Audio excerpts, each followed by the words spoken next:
Hey, how you doing? This is RJ. So today I'm going to talk about storytelling again.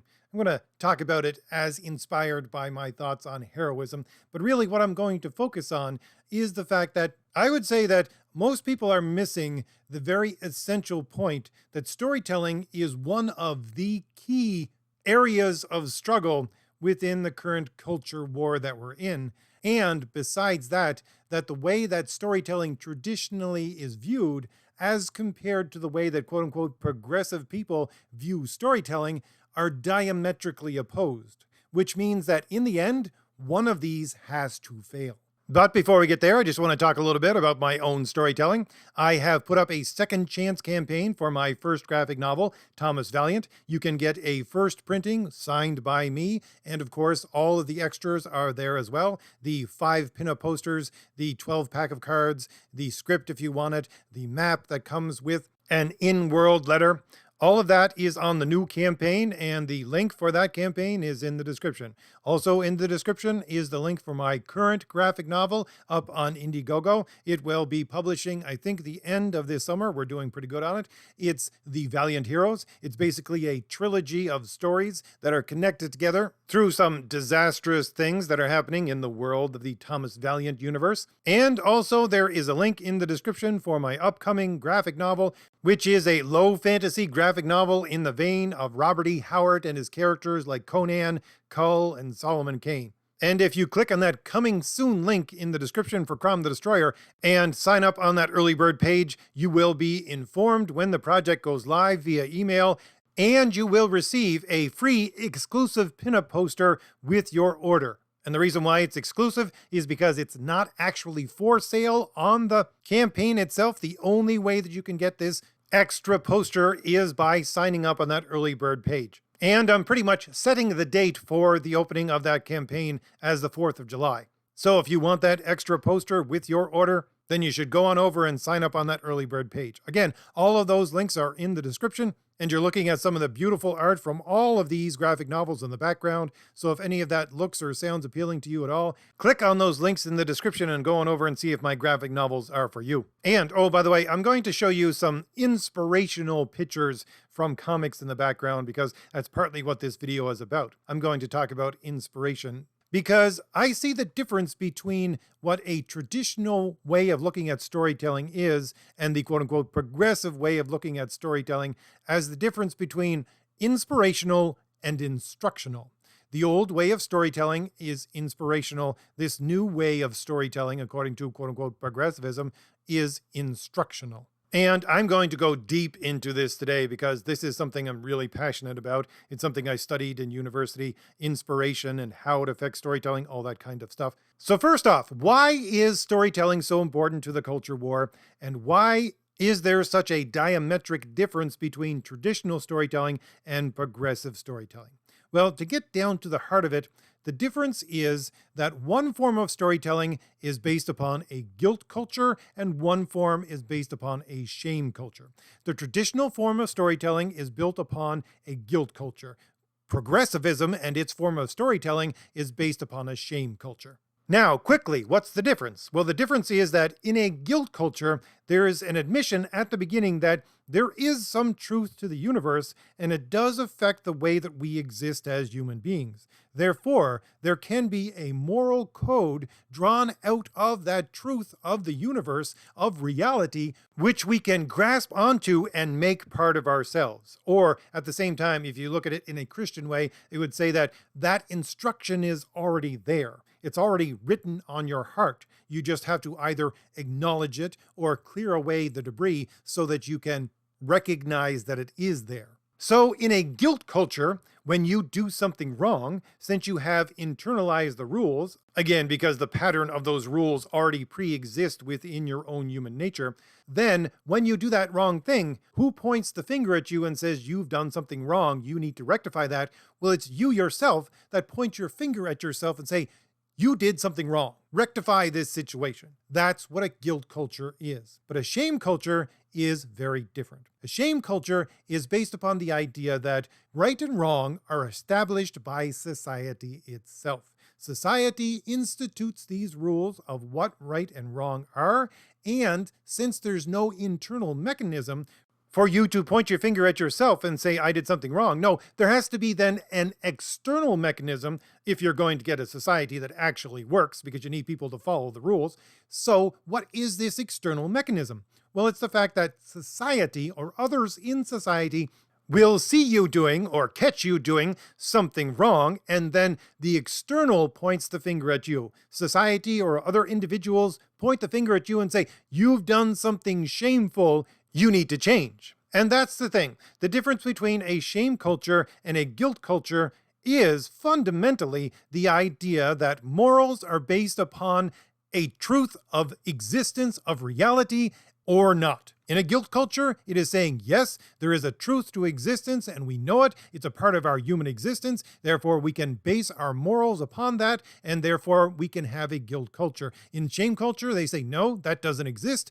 We in power, we established what the rules of right and wrong are, and therefore we shame with an external mechanism anybody to keep them in line in order to have a society. And here's the thing.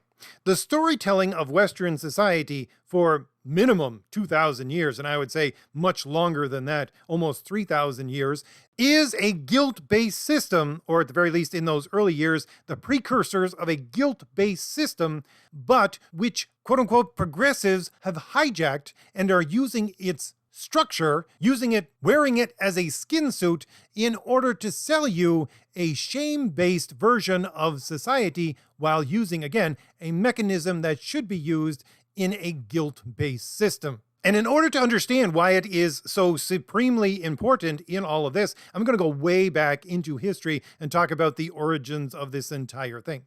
Now, I would say, of course, you have Christianity, and that is almost a pure guilt-based system. But the system before that, the Greek-based system, did have strains of this, very heavy strains of being a society on the cusp of changing over to a guilt-based system. They were a shame-based system, but they were moving in that direction. I would even dare to say that if Christianity had never existed, the Greek way of thinking would have taken Western civilization, at the very least in part, and changed it into a guilt-based system anyways. It just would have taken another 1,000 years. Now, why is this? Well, let's look at the two most influential thinkers within the history of Western civilization. I would call them, at the very least, two of the most influential thinkers within our history, and that is Plato and Aristotle. Both of these men believed in an absolute truth to the universe. For Plato, it was the good. For Aristotle, it was the prime mover. And for both of these individuals, they do concentrate, to possibly everyone's surprise, on storytelling if you look at what they have to say. And what they're both basically trying to say is that we live in ancient Greece in a shame-based culture, but that's not right. We should live in a guilt-based culture, and if we look at story and how it has progressed up until this point, you should see the value of that. Now, that doesn't come primarily as part of their thought. It is an extra part that is tacked on, but it is usually about the second or third thing that they concentrate on.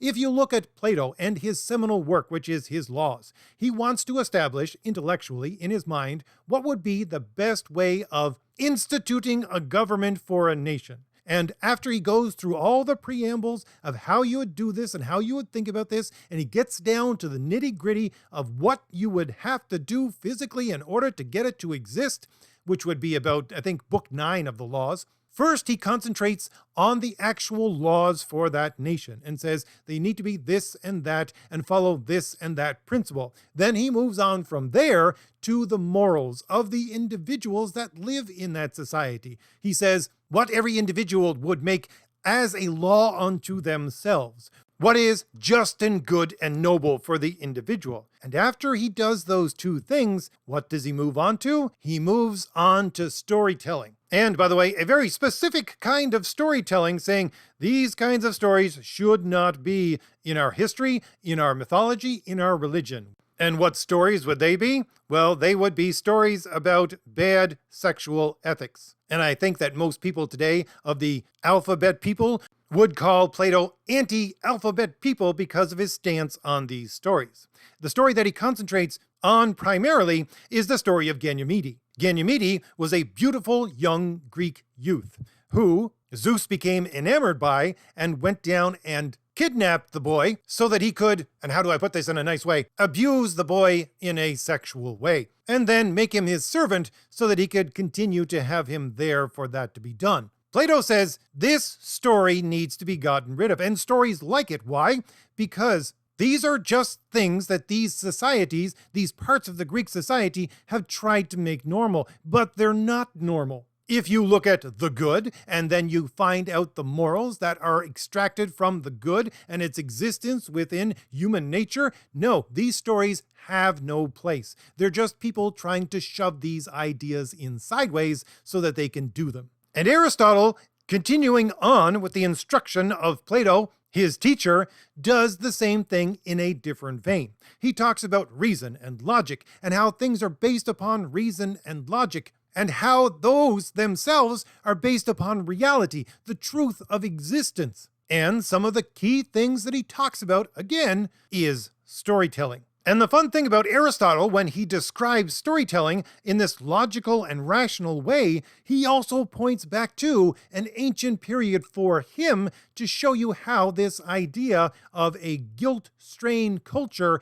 is underlying within storytelling throughout even what he considered ancient Greece to him. Because the Greeks that most people think about with Plato and Aristotle, you have the Athenians and the Spartans and people like that, which most people would think of as ancient Greeks. They existed around 400 BC at the height of their power. But there was another ancient Greek civilization that existed around 1700 to almost 900 BC. And so these were ancient even to the ancient Greeks that we think of. This was the Mycenaean period. And the thing is that there was a dark ages between those two great periods of Greece. And it was such a dark age that the Greek people got scattered into being nothing more than subsistent farmers. And they had nothing left, even the ability to read and write. And the only real concrete things that they had left of their ancient great civilization of their ancestors was number one, architecture, and number two, storytelling. And they looked at this architecture and these stories and said, these people must have been like unto gods. How in the world could they create some of these things? We have no clue how they could build such structures. And this led into the very rational and logical way of thinking that preceded Plato and Aristotle and led right up to them, which started in, again, story with things that were being written down from oral tradition in Homer. And then it moved on to history, and then it went into philosophy. And again, we have, after that point, Plato and Aristotle. The whole thing being that they're trying to rationally understand this hyper-rational society through things like architecture of how in the world, mechanically, could these people do this? And so the storytelling that started to get written down became more and more akin to this rational and logical, based on this mathematical and structural way of looking at the architecture. It became more and more in this vein and became based upon those logical and rational realities that exist within the universe. That is to say, when Aristotle in the 4th century BC is first developing logic and then moving on from there to talk about storytelling according to logic and reason, is basing his ideas upon stories 800 years older than himself, and he sees this logical and rational strain coming through them. He traces it back to there is a truth to the universe, a prime mover, and it does instruct us in the way that we as human beings with a human nature fit in the universe and then have a moral code according to. This is why he says things when talking about storytelling as, if you have the bad guy and he actually comes out on top at the end, well, that's not a good story. Why? Because that's repugnant to the human spirit. Why? Because our human nature is repulsed by such things. Why? Again, trace it back logically and rationally to the human nature and how it exists within the universe. This is why he talks about things like beauty, how it is in accord with such successive ideas as proportionality and how much the human eye can take in or the human mind can conceive of and keep track of. All of these things, according to him, are part of storytelling and are derived from logic and reason, and therefore are the precursors to the system which he and his teacher Plato talk about when they're trying to institute within their intellectual constructions of a city a guilt-based culture. And here's the thing, that Aristotelian form of laying down how a story should proceed is the way we still tell stories today. Why? Well, first of all, because it's so connected to logic and reason, so connected to reality, that whenever it encountered any other form of storytelling throughout the world, especially within the rest of Europe, it would destroy them and replace them. It doesn't matter where it came from. I've talked about this before. It would encounter even older forms of storytelling, like the Egyptian, or other forms of European forms of storytelling, like the Celtic or the Norse. All of these other forms of storytelling, and they were all much different than the Greek. When the cultures within which they existed encountered the Greek form of storytelling, then those other older forms, different forms of storytelling fell by the wayside and were defeated by this Greek way of thinking, this Greek way of telling a story, because it's based upon reality. And again, my assertion is because the Greek form of storytelling that Aristotle knew about was based upon their trying to understand in a mathematical way almost what had preceded them in the ancient Greek culture towards the Mycenaean period that they were thinking about and trying to understand the world according to. Whereas you had things like the Celtic and the Norse, they weren't doing that at all. They were going back to nature. They were using methods of storytelling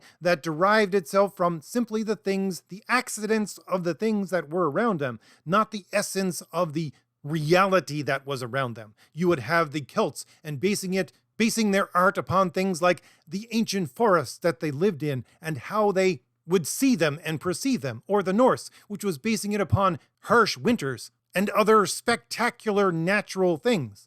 And the second part of this entire thing is that since that form of storytelling is based upon the rational, it is a superior form of storytelling than all those others I discussed, because you don't have to be included in a specific time and place or culture in order to understand what is going on within the story. Since we assume that all human beings are rational creatures, that we all have the ability to be rational, then it doesn't matter where you're from, what language you speak, what color your skin is, whether you're male or female, any of these things, it doesn't matter. You can think rationally, therefore you can find out the pattern of rational storytelling that is being presented to you. And this is why Greek storytelling is inspirational. Why? Because it's based so much upon this rationality that derives from reality. And when a reader, a viewer, anyone who is witnessing this story finally gets to that point of knowledge, where the Greeks would say it's a eureka moment, where you think to yourself, now I understand.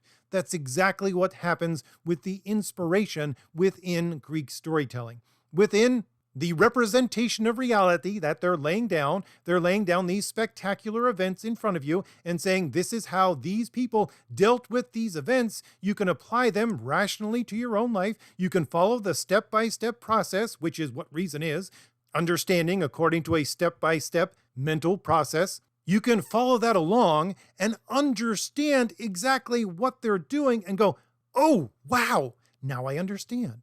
That is the point of being inspirational for its readers, for its viewers. And even though a lot of people might not be able to trace that rational step-by-step process backwards to understand all of these things, at the very least, they have the ability to do so and all the tools necessary within the story itself in order to do so. But a shame-based system of storytelling is quite different, because a shame-based storytelling system is based upon not that inspiration, but on instruction. It is to instruct the society in how to act, not how to think about what reality presents to you and then figure out how to act yourself. No, it instructs you how to act. And this is why progressives and other people that live in shame-based societies use story as an instructional tool for societal change. That's what they're basically doing. They're saying, okay, you see, these things are what we understand as shameful in our society, but if we then give you a story about people that you can identify with, usually in an emotional way. Why? Because that's the easiest way to connect. then you see that this shameful thing that they're doing is not actually shameful at all, then we can change the mind of the entire society and make this thing, which used to be shameful, no longer shameful. And you can do that because it's society that determines what is right and wrong, according to what they declare as being shameful or not. Now I know already that this video is going to run long, but I want to stop for a minute and give you what I see as being a perfect example of this kind of shame culture storytelling working its way into a guilt culture system. And again, this is where people are going to get upset with me for talking about Japanese stories and Japanese storytelling because they think I know nothing about Japanese storytelling, which I'll admit I know very little about, according to, at the very least, how much I know about Western storytelling. But first of all, you can just look at this as my entry into the idea, even if you don't think I'm looking at it correctly. And secondly, I've been trying to learn more and more about Japanese storytelling, and I'm doing that, first of all, I thought the best way to do it was to look at the ancient and medieval plays of Japan, because Aristotle takes these plays for his own examples of how he constructs his talks on storytelling, so I thought that'd be a good place to go. But anyway, so first off, I would say that this exact thing that I talked about with Greek forms of storytelling coming in contact with other forms and destroying them, this same thing happened with Japanese culture over the last 100 years. I would say that ancient Japanese storytelling is not what you get in storytelling today. This Greek form of storytelling encountered it and then really destroyed in the mainstream the way that you tell a story traditionally in Japan, and they adopted the Greek way of telling stories. But the point is that Japan, and all Oriental societies really, it doesn't matter if you're in the Middle East or China or Japan, they're all shame-based cultures. So what they're doing is they're telling shame-based stories within a guilt-based system of Greek storytelling. So I'm going to focus on this manga, which is fairly disturbing. I'll give you that right off the bat. It's called Bunny Drop because this little girl, it's about this little girl. She has a stuffed bunny. But anyways, but it's not disturbing in the way that you might think. It's not hyper-sexualized or hyper-gruesome or anything like that at all. Quite the opposite. It began very wholesome. It's about this guy. He's about 30 years old. He's set in his ways and he just lives by himself and he is quite fine with that. Then his grandfather dies and he learns that his grandfather had an illegitimate daughter. And everyone else in the family wants nothing to do with this girl, and so basically she's going to be left to fend for herself. So he takes her on and he basically becomes her father. And the entire first part of this manga is all about this guy learning how to be a parent, learning how to deal with a child, learning how to deal with a girl, all of these things. It's very wholesome, it seems. And it's fairly long. It goes into these things with great detail into their lives. But then you get the second half of the manga.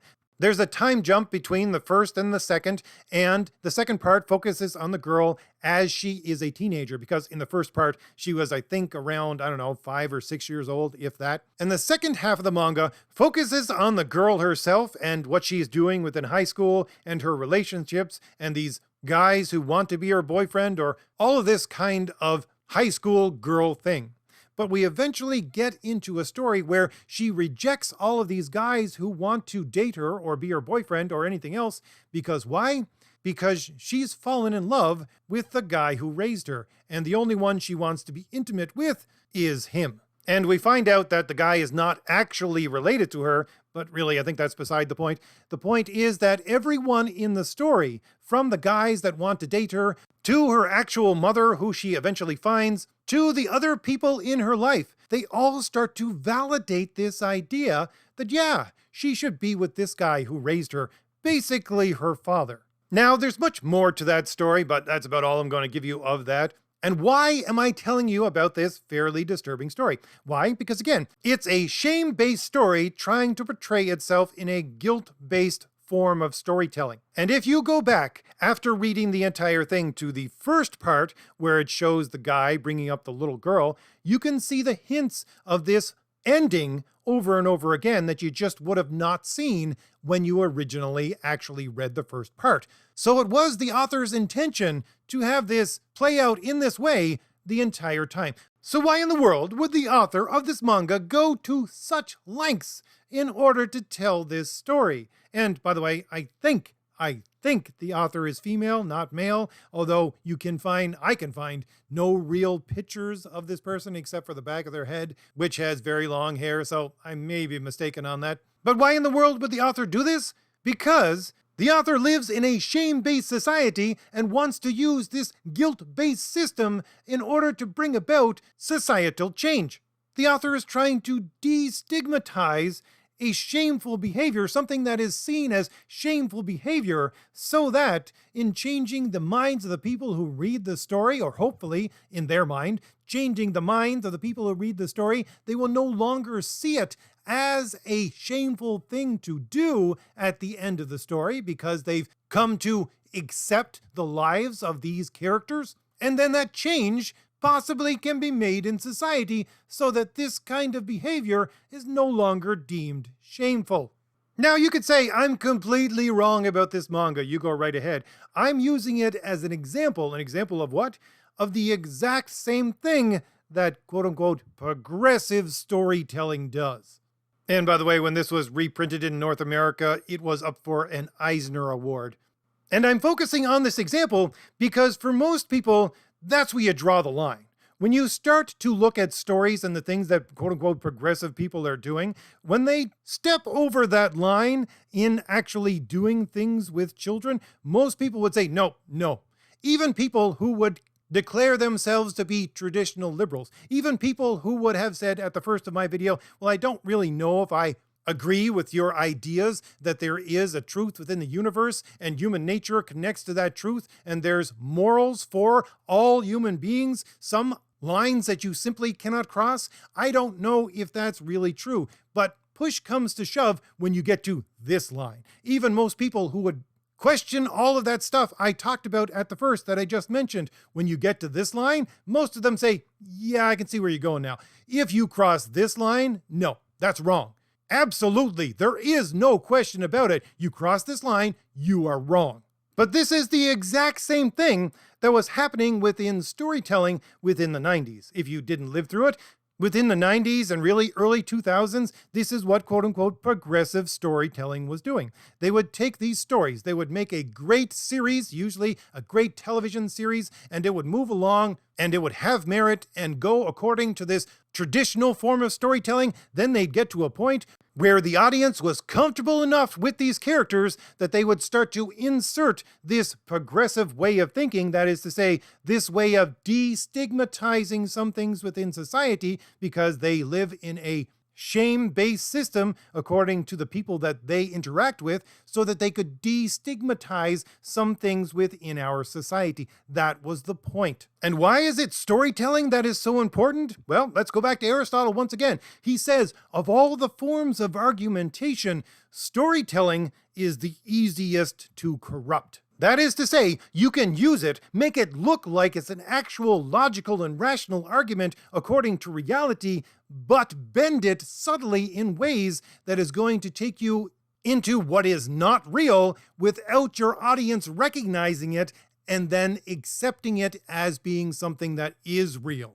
And quite honestly, if you look at the history of thought, you can see this starting to happen, really, I would say probably about 800 years ago. In the 1200s, you started to see the first cracks within the guilt-based system. You had people slowly, very slowly introducing ideas into the philosophical that would destroy the idea of there being a truth by which we can live a moral life. And then that metastasized slowly, very slowly, until about 500 years ago. Then it started to insert itself into the political. And then again, those cracks started to form and slowly spread again and again until we get to the last 200 years where we have this attack upon language itself, which then works its way into storytelling. And within the last 100 years, that's the kind of storytelling that you get. Again, slowly starting to crack into that form of storytelling so that it can corrupt it into a vehicle for a shame-based system. Why? Because you've already destroyed over the last couple of 100 years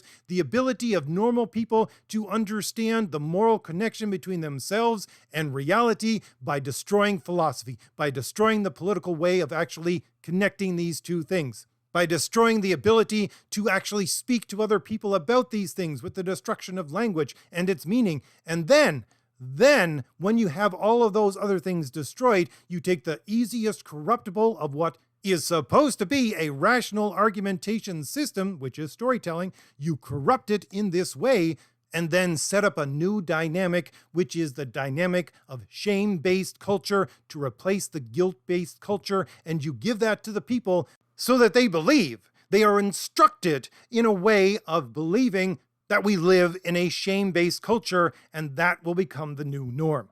If you want to look at a pure version of it that didn't use storytelling, look at China with its social credit system. It was a pure shame-based system, so it just went through all of these steps without having to use storytelling.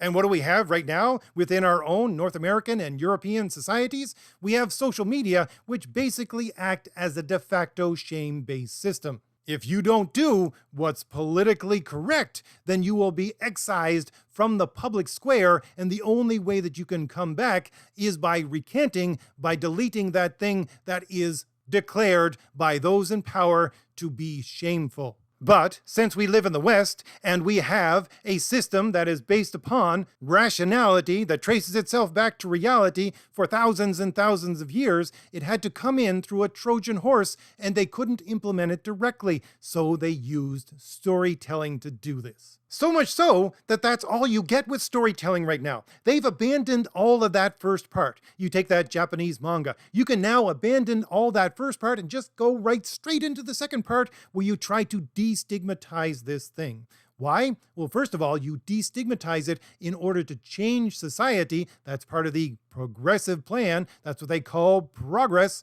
And secondly, there's enough shame-based systems built up in other ways now that they can shame you outside of the story, so that if you don't like the story and you don't understand or you don't agree with this as progress, then guess what? You get shamed. You get called a bigot. You get called an hysterophobe. And you will again be excised from the public square until you recant. You will be told you can no longer participate in these stories. You can no longer read these. You can no longer watch these. These are not for you. Go away. You are being shamed. That's the entire mechanism that they're using and trying to implement more of. And this is why when I do these videos looking at the statements from what I most commonly look at, which is writers from, first of all, comics, but usually they also write YA stuff as well. What do they talk about as their fundamental reason for wanting to write? If you go back to that interview with G. Will Wilson that I covered, and another one with Kelly Sue DeConnick, they talk about, we want to change the world. That's why we became writers, to change the world, because they're using the idea, the progressive idea of storytelling. That is to say, it's a mechanism of societal change in order to destigmatize some ideas, in order to make things that were once considered shameful no longer shameful. Again, the entire thing, the entire idea of change the world is based upon a shame-based system. And again, this is why you get in these stories right now all of this affirmation. Same thing within the end of that manga that I talked about, with all this affirmation for this character and her idea to do something which should be shameful, which should be connected to that is wrong. No, there must be acceptance, because that acceptance then leads to societal change. And here's the thing. Here's why one of these will die and one will survive. It's because, again, they're mutually exclusive. That is to say, if you were to look at what I'm saying from the progressive side, if you believed that story was nothing more than a vehicle of societal change, you would take all that I'm trying to say about stories being reasonable and logical and connected to reality, and they would say on the other side, and have said, well, that's just a part of oppression. Why? Because you as an individual didn't agree to any of these things. You didn't agree to these rules of the universe. You didn't agree to have a human nature. You didn't agree to be born. Therefore, since you didn't agree to these things, you can't have them imposed upon you unless that is something which is being oppressive. I would say, no, that's just reality. Deal with it. So progressives would see my form of storytelling as being oppressive. But if you're looking at things from my side, from the traditional storytelling standpoint, you're saying I'm looking at progressive way of storytelling and I'm just seeing propaganda. Why? Because you're using emotional arguments in order to lead your audience down a garden path in order to get them to accept the ideas that you are presenting as your end point. And that's the entire reason for the story. Again, you're trying to instruct your audience in a way to behave within a system that specifically, as a corrupted form of rational thinking, is meant to get around their rational minds. That's propaganda. And here's where we get to the point of, well, who's going to win? What side is going to win? Now, obviously, I would say I think my side is going to win because it's based upon reality. But let's dig just a little more into that. The other side would say, you know, all of these ideas of reality and truth that I'm talking about, they're all simply not true. Therefore, all it comes down to is he who has the most power gets to set the rules. Therefore, since they have the most power right now and they're in control of all of these systems of storytelling, they think obviously they're going to win. Me, on my side, I'll give you my argument why I would say they are going to lose. And it's all based, of course, on the idea that I'm basing my system upon reality, and reality trumps power. And this is how, if you want to break it down logically. You see, power comes in two forms: potential and actual. Potential power is lacking in some way. That is to say, it's neutered until it can become active. It doesn't have any real use unless it can become active. So you take potential power, you turn it into active power, and you use that active power in order to get the ends that you're trying to get to within the pursuit, whatever it is that you're doing. Because that's really the only reason to accumulate power to begin with. You want to bring something about. You accumulate power so that you can bring it about. But of course, there is that middle step where you have to take the power that you have, the potential power, and turn it into active power. That's the second step. But the problem is that these quote-unquote progressive people want to skip right from the first step into the third step. And you cannot do that. Why? Because the second step, where you actualize power and bring it into a force that you can use to produce an ends, happens where, according to what? It happens in reality, according to the rules of reality. Aristotle even goes on and on about this, talking not only about storytelling, but all art in general. What is it? Let's say you want to be an artist in that you're building a ship. That is an artistic thing to do in this ancient way of thinking. First of all, you take this idea in your head and you try to translate it into external reality so that that idea then exists within external reality. So you can go through different forms, building a blueprint, and then that's an image of the idea in your head, and then you can translate slowly but surely all of this idea into external matter. But the point is, the way that you translate something from an idea into external matter is by understanding the rules of reality that govern how the thing that you're trying to build actually works. And if you don't work with reality, if you, like these progressive people, don't think that reality has an actual truth, set rules that you can plan everything by, then there's no way, zero, absolutely no way you can move from that idea to that thing being in external reality. If you do, it's not going to be the same. That is to say, something like a ship, it simply won't float if you don't take into account how reality actually works and its rules. And this is what these quote-unquote progressive people try to do, not just with their art of storytelling, and I'm using that in quotation marks, but also the fundamental ideology which they're trying to express within their storytelling itself. They're all trying to jump from potential power right into the ends without having to go through that middle step of turning that power into actual power that can have some force within reality. When they skip that step, there is no chance that you can get to that ends. Therefore, their progress into this perfect or near perfect or utopian society that they want to build isn't going to happen. They can amass as much power as they want, and they will continue to. It will never be enough, because that power can never be made actual in order to bring about the thing that they want. And while their form of storytelling may linger, their instructional way of propagandizing people may linger and continue to exist within the corners of our society and continue to try to change things, it's going to fail. Because like every other form of storytelling that has encountered the Greek rational, logical, reality-based form of storytelling, it is going to be destroyed, and in the end, be nothing more than a curiosity in history. So, if I've given you anything new to think about, hit like, hit the shield in the lower right-hand corner of your screen to subscribe, and leave me a comment. Tell me what you think about all this. And don't forget, the links are in the description for all 3 of my graphic novels. Thomas Valiant, that you can get a first edition signed by me copy that is available on the Second Chance campaign. The Valiant Heroes, which is available on Indiegogo right now and which will be publishing around the end of this summer. And signing up for CROM the Destroyer, the gritty low fantasy based upon the characters that inspired Robert E. Howard to create his own gritty stories.